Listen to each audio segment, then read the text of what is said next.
He went to college on a soccer scholarship and still enjoys sports, including playing tennis every week, which we're still trying to get a match going.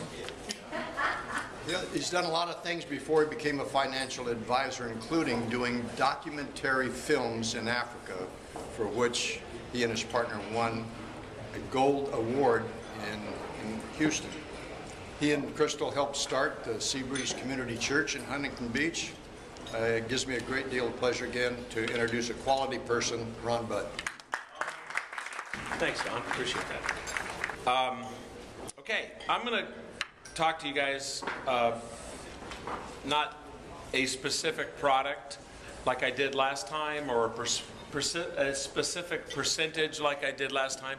I'm going to talk a couple of concepts and just kind of big picture what's going on out there and what I think we need to take a serious look at least on some level with some part of your retirement and your retirement plan. Right now, and again, this is going to sound like I'm anti-market. I'm not anti-markets. I have stocks. I'm just anti-losing money.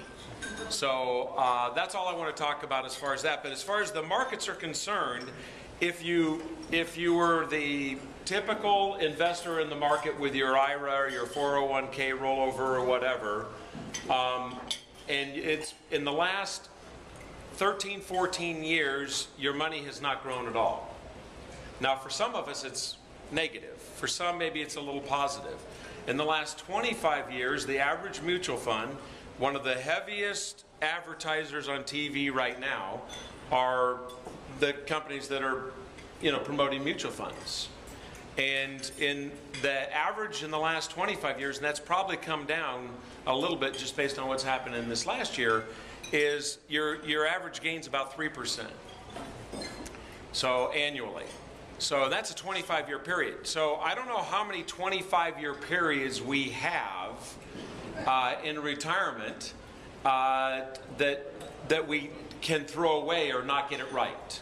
So, it's one thing for the market to crash or real estate to crash or whatever to crash, commodities, for a period. It's another for it to be not making you money over more than 1 decade, 2 decades, 2.5 decades.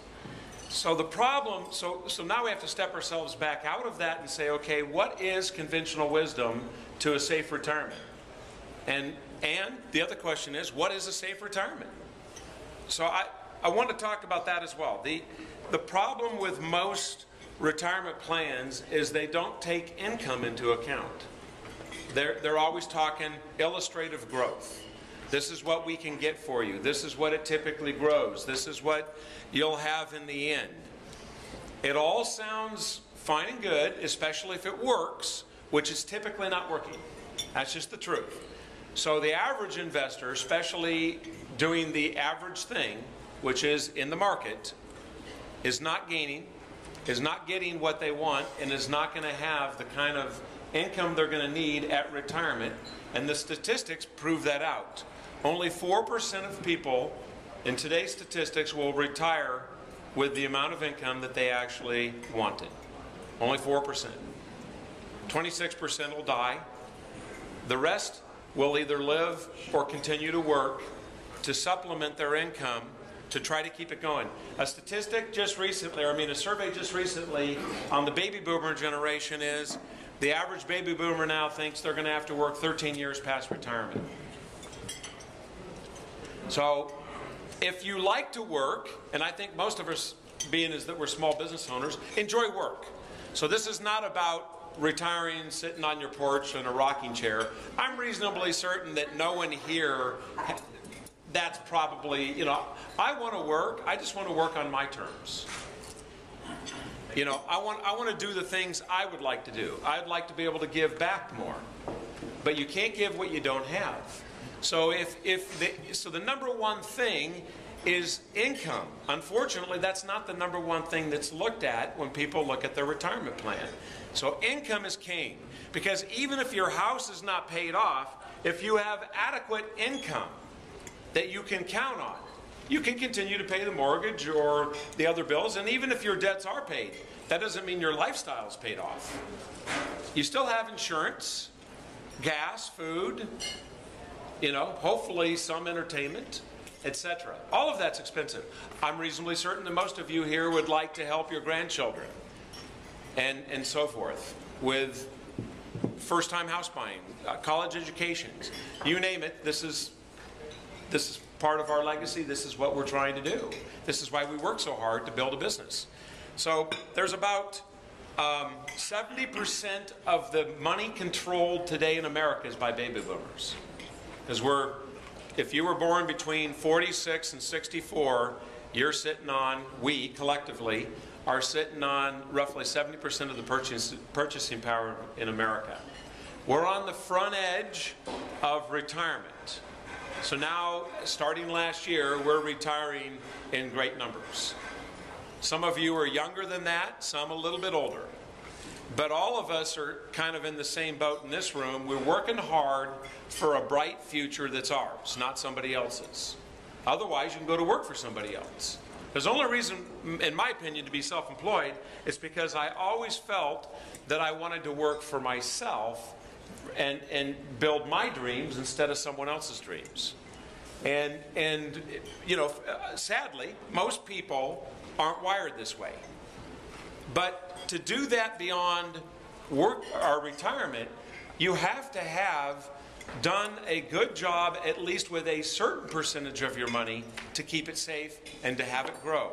Now, there's a couple of concepts, one of which I did talk about before. Because there's this huge money, there's a huge money play going on. That's why the #1 advertisers in America, besides beer, is these financial companies. Okay, everybody wants your money. All right, that's just the honest truth. And you need to place your money somewhere, because burying it in the backyard won't get it done either. It's like you heard the story of the person who buried literally $1 million in their mattress and the house burnt down. That literally happened. I don't recommend that.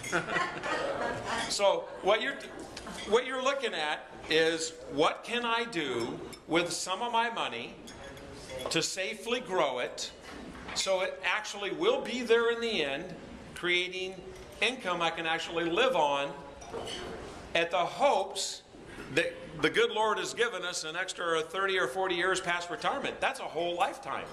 In today's life expectancy, if you were to buy an insurance policy on your kid today, they're expecting your kid to live into the late 80s, maybe even 90. Okay? Our life expectancy is somewhere between 78 and 84, depending on what tables you're looking at and what gender. That's still a lot of years past 65 or 60 or whenever you would potentially theoretically retire. Once again, I don't think I'll ever retire. I love what I do. I just want to do more of what I'd like to do in addition to what I do, like travel and things like that. Now, because of all this money, and there's such a money play going on, all right, what are they offering? Now, there's insurance companies out there offering, and again, I'm not advocating somebody take all their money and give it to an insurance company, no more than I'm advocating taking all your money and put it in the stock market. I'm just simply saying these are options for you, and these are safe options, and these are options you can go to bed and at night and sleep and know the money's going to work and do exactly what it says. Thank you. There's right now products that will give you a 10% rollover bonus to help you get some of that loss back, with an absolute guarantee of 7% growth, with an absolute guarantee of 5 to 6.5% payout, depending on age, of income that will never ever end. Those percentages, I'm here to tell you, will flat out get it done. Do you want to put all your money in something like that? No, not necessarily, because that means all your money is going to generate that one income. Maybe that's the best you can do. So I have clients, and they have this nest egg, and the most important thing off that nest egg is every penny of income they can possibly get when they're at certain age. Then this is a home run for that money.